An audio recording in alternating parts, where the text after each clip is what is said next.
debate, but yet the House united in a funny way in that it was a difficult discussion. How are you feeling now that bill has passed the second reading? Well, I'm very disappointed that we lost the second reading, but I was encouraged, and you're right, it was actually Parliament doing its job. You know, we didn't know how it was going to go today. I think the debate was influential. I'm very sorry that I and others didn't manage to persuade enough colleagues to win. But what really did come across is that everybody agrees we need to improve palliative care, which is my main concern. And a lot of people expressed real concern about this bill. And what they said was, it's only the second reading. So it's a very headline, support in principle to the bill that people have given. A lot of people said they want to examine it much more closely. A lot of people are very worried about the lack of safeguards or that it's not tough enough. So what they're saying is that they're going to look closely at it in the remaining stages of the bill. So it goes into committee now, then comes back to the House. So there will be a further opportunity to improve it if we can, and if we can't, then I hope we'll be able to reject it. Yeah, so it now goes into committee stage. Can you just explain to viewers what happens now? How long might that process take? And what I think you're saying is if you cannot amend the bill to your satisfaction, you will make another attempt to vote this down. So it might never come into law. Yeah, so second reading is very important. I mean, it's now got some momentum, but as I said, a lot of people were saying that they wanted to examine it in committee. So yes, a committee will be appointed of MPs that should have some balance, I hope. They'll look at it line by line and can propose amendments to improve the bill or to remove some of the dangers. Then comes back to the House and other members can put in amendments then as well. But it's now for the government to decide how this process works. They've got to provide an impact assessment on it. They've got to tell us how it's going to work in the judiciary and the NHS. And they could also give it more time in Parliament as well for debate. So I don't think we should have done it this way. I don't think there's been enough time so far for the debate. That can be improved now. I hope the government will. But yes, unless it's substantially improved and all of our concerns about the impact on the vulnerable and on palliative care, unless those are addressed satisfactorily, I'll be voting against, and I hope others will too.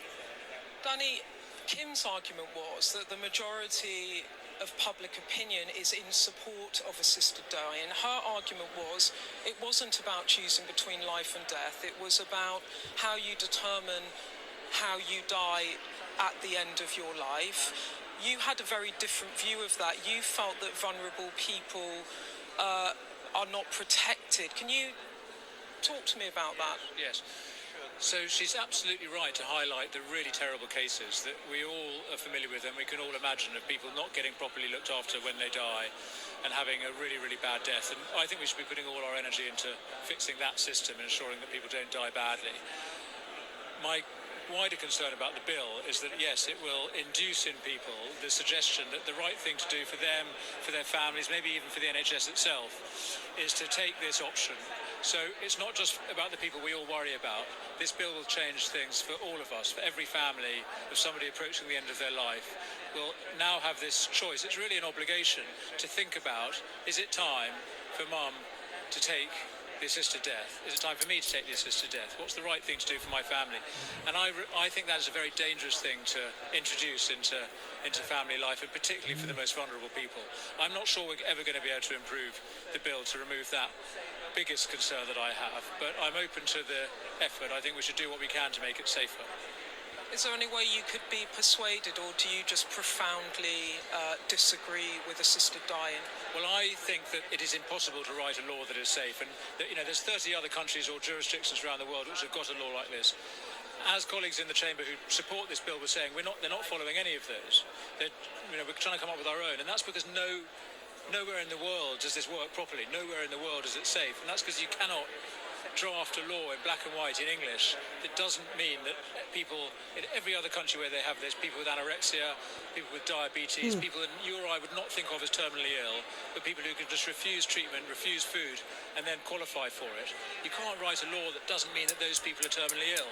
So people with mental health conditions, vulnerable, frail, lonely people are always going to get dragged into it. So I think it's very unlikely I could ever support a bill of this nature. But if it's going to pass, I still think we can stop it. I'm going to try.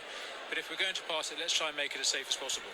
Just final question. We've talked about it all day on the television. It is often in this place, you all discuss things in there, and I'm obviously very interested in all of it, but in the real world, it doesn't really touch people's lives. But this debate really has sparked a national conversation, hasn't it? How big a moment do you think it is more broadly for society? Well, it's good for Parliament. I mean, it was genuinely a good day for Parliament. And yes, I mean, I welcome the fact we're having a conversation about palliative care, so we can all agree on that. I wish it wasn't being done in this way.